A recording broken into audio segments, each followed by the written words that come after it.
had a duty to participate in the Peace and Security Council of the African Union and put South Africa's position with regards to the ongoing dispute. And we put it in line with the UN Charter, with the UN resolutions. And it is for that reason that when we read the outcomes of the PSC, the Security Council, it also speaks about the warring forces that are there, M23, and all the supporting actors to M23 to cease hostilities.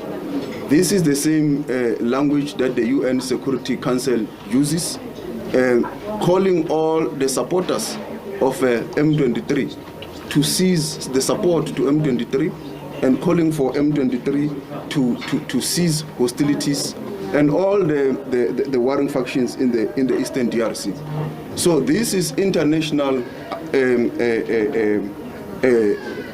convention that is happening. The UN Security Council and the PSC can't sit and not discuss what is happening, because the purpose of each sitting was to discuss what is the situation, who is doing what, and what must be the intervention of the Peace and Security Council of the African Union.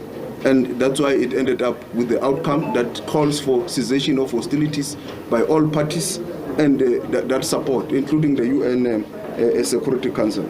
Including this issue that has been raised, whether we want to look into whether, as I've said, the statement of the Security Council says they must stop it because in certain given circumstances it could lead to war crimes. It did not say it is war crimes.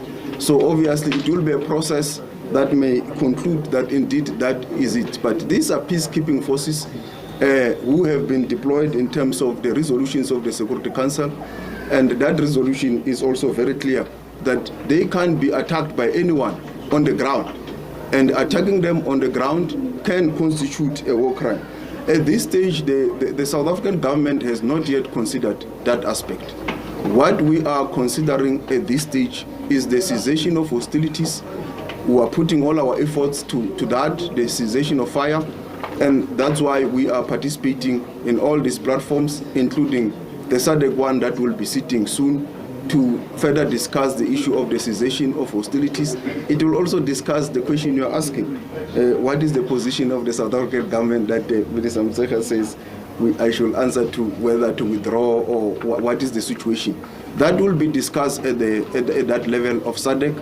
And when SADC has decided, we will be able to communicate that this is the decision and this is the way forward.